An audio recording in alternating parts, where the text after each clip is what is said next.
Hey guys, on this week's episode of the Social Update, Facebook update their brand new business tools. LinkedIn launched a $25 million creators fund. Pinterest is testing a TikTok style video feed. Big surprise there. YouTube launched their first podcast and new Instagram features as usual. Let's get into the show. Hi, my name is Brian and welcome to the Social Update, the weekly show where I give you all the news about everything that's happening in social media and the creator economy. Let's kick it off with Facebook. Now, they just recently updated their business tools. Some of the features are going to be here launching as soon as possible and some later down the line. Let's get into some of these features. But why are they launching new business tools? Well, obviously you heard that with iOS 15 on the iPhone, now it doesn't allow apps like Facebook that you know advertising is their business and how they make their money, doesn't allow them to automatically track users about what they're doing and what they're viewing in order to get targeting data to sell to their customers like businesses and brands and you and me who want to boost your post or promote your post and promote your content and get sales, etc, right? So since users now have to opt in to being tracked in every app they open, right? Most people have opted out because they don't want to be tracked. Who knew, right? They don't want to be tracked. So now Facebook is like, well, if we don't have the data, the ads will be less targeted. And if they're less targeted, less people want to use them because they won't be able to reach the users and the consumers and the buyers that they need to reach. Big problem. So they've updated their business tools to try and, help their customers go around this because it's not something that's in their control. Again, it's Apple is in control of it. Apple is technically messing up the Facebook advertising business and any advertising business, so to speak. Could be Twitter, Pinterest, Snapchat, LinkedIn, anywhere you can advertise. Essentially, iOS, Apple has messed this up for them. So that's a little bit of background, but let's get into the tools. So the first tool that they are doing is they're connecting WhatsApp and Instagram. So they've been talking about doing this for a while in terms of the messaging capabilities, but they realized that obviously a lot of small businesses use Instagram to market their business and use WhatsApp to communicate with their customers. So they're adding something, a simple button on the profile that can say, hey, inquire via WhatsApp, and you press the button and it will come out, go to your WhatsApp. You'll be able to text the business, obviously if the business has business WhatsApp, which has a myriad of very, very useful features for businesses. So if you haven't checked out business WhatsApp, then you should check that because it's got some really good features to help small businesses. They're also launching a business directory within WhatsApp itself. So yes, you'll actually be able to search for businesses within WhatsApp, just like you might do on a Google Maps. And you can see what type of business, like, I want to search for cake businesses, candle business, water businesses, stationery business, perfume business, whatever businesses you kind of search and is on the directory, it will come up. Now this is really, really, really good because it's just another place for businesses to be seen and to be found, right? It's another directory search engine where you can possibly be found and get business. So hopefully that will help a lot of struggling businesses and smaller businesses, whether big or huge, to be seen and to be found and to be contacted right in the app of WhatsApp, right? And then get sales. This one is really, really weird because Facebook is getting into emails. Personally, I thought something like Google would be getting into email since they own Gmail. Email marketing is kind of right up their alley, and they have Google Analytics and stuff. But hey, neither here or there. Facebook is allowing you to manage and send emails and send remarketing emails directly to your customers, right? So it's not just advertising. Hey, you can send emails and have those direct contacts with your thing. And not only that, you're able to create, manage, and post couple of posts from their posting manager. And not only that, is that you're able to post two different posts at the same time and see which one works the best. So a lot of these tools, again, is to help the advertising business because it was to get around the stops in the advertising business. So they need to put as much tools as they can give businesses to connect with their customers, especially if ad targeting is no longer working. And the biggest and arguably probably the best feature that they're going to give us is disconnecting your business account from your personal account. So right now, if you have a brand account on Facebook, right, a brand page, it has to be connected to someone's personal account. So Brian is connected to the BKH's page, but now they're allowing you to separate it. But unfortunately, they're still testing it, so it will be rolled out only to a few businesses, and then they're hopefully going to roll it out in 2022. They said when they've done all the testing, etc. Right, but it's coming, right, sooner than later. Right, we're in September, we're practically at the end of the year, so sooner than later we'll be seeing that feature for everybody, and you will no longer have to sign in to your personal account to see your business account. It'll be separate. It'll be a separate sign in, and they're calling it work account. So I can't wait for that. Let me know what you think about all those new tools. Would it help with the ad targeting? Will you use it? Are you excited for them? I want to hear all of that down in the comments. Instagram also has some good new features that they're seemingly working on. One of them is stories and highlights montage into a reels. So basically you will take whatever you've posted in your stories or your highlights and form them into a reels, sync up music to it, and I guess post it to reels. Right now, this is really great, because I feel like Instagram is getting back to understanding what users want in terms of creation. We need creator tools. The best thing about Instagram is the feed, because you can edit pictures, right? You can do all the saturation, lighting, darkness, all of that, highlights, and in stories you can draw stickers, GIFs, all of that kind of stuff. You can get really creative. Reels isn't there with the creation tools just yet, and neither is something like IGTV, right?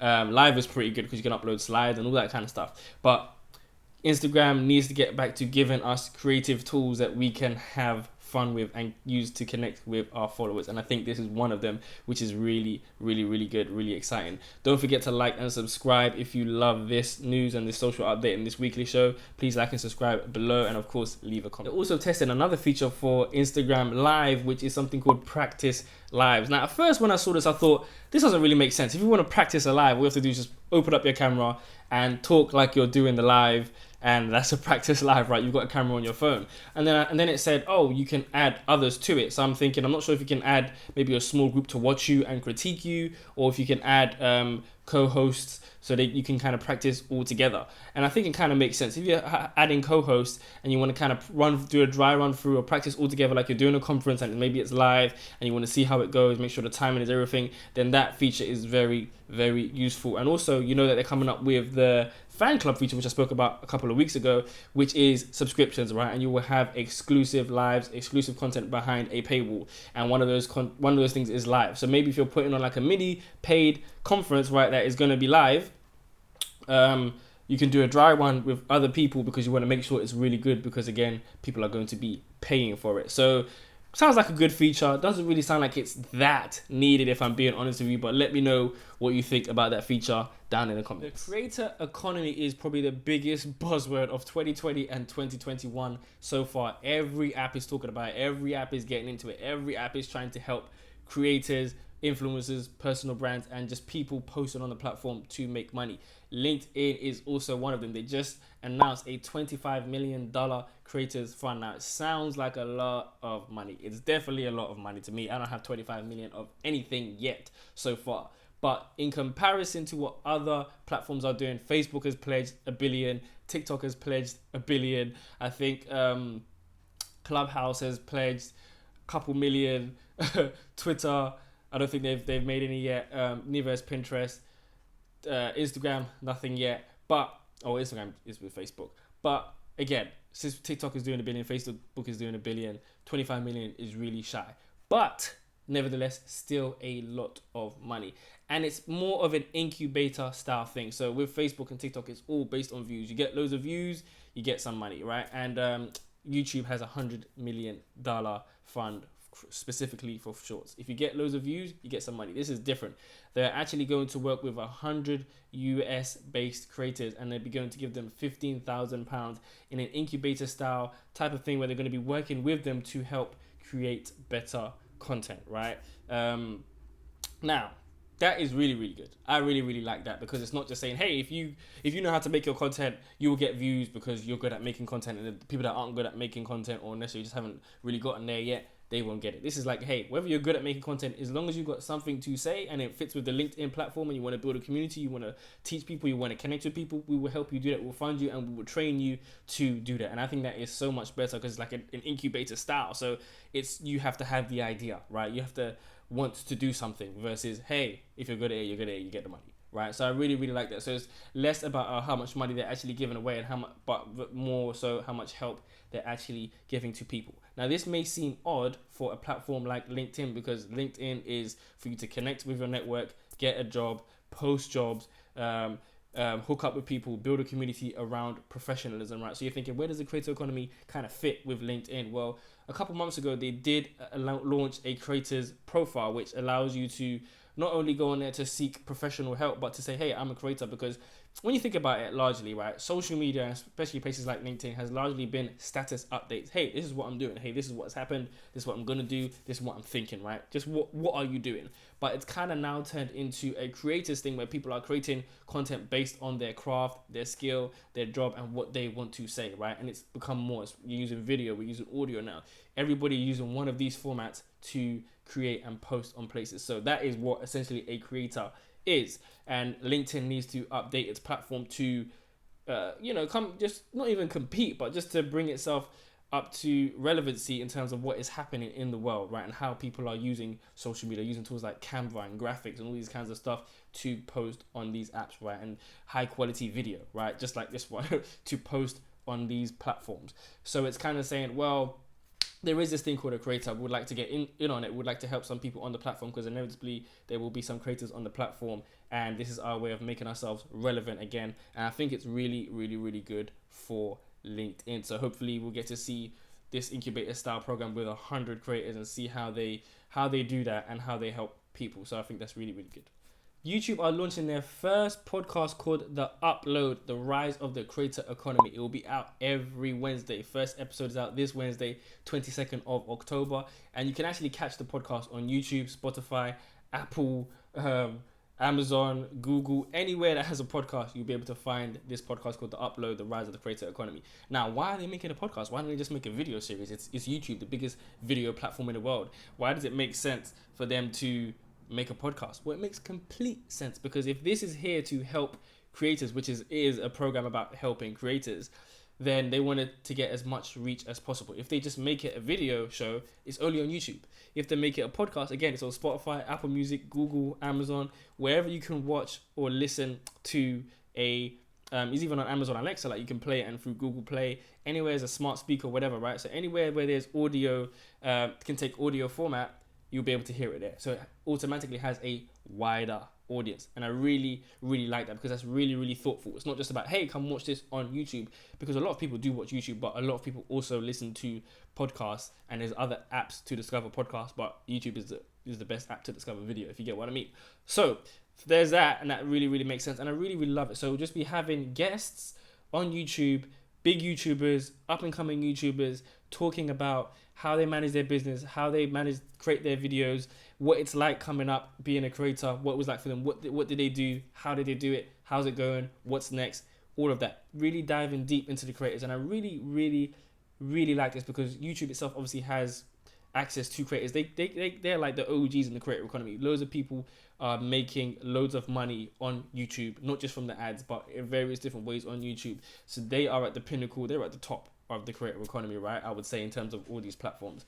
So this is really, really good that they're diving into their network, right, on YouTube, to give us help, give other creators help on how, some of the best YouTubers or some of the most up and coming YouTubers are dealing with their creativity and how they're doing stuff in order to help other creators. And I really, really like this. I'm really, really excited for this podcast.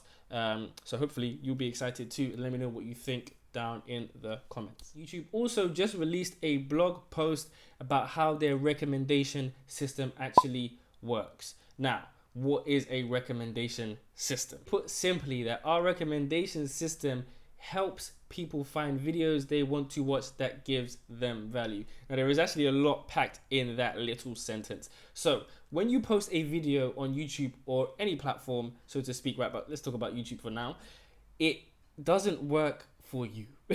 It doesn't say, I'm going to push your video and push it far and wide, and whoever likes it, likes it. It works the other way around. YouTube and these platforms, they work for you, but they work for the viewer more, because more people view than more people create.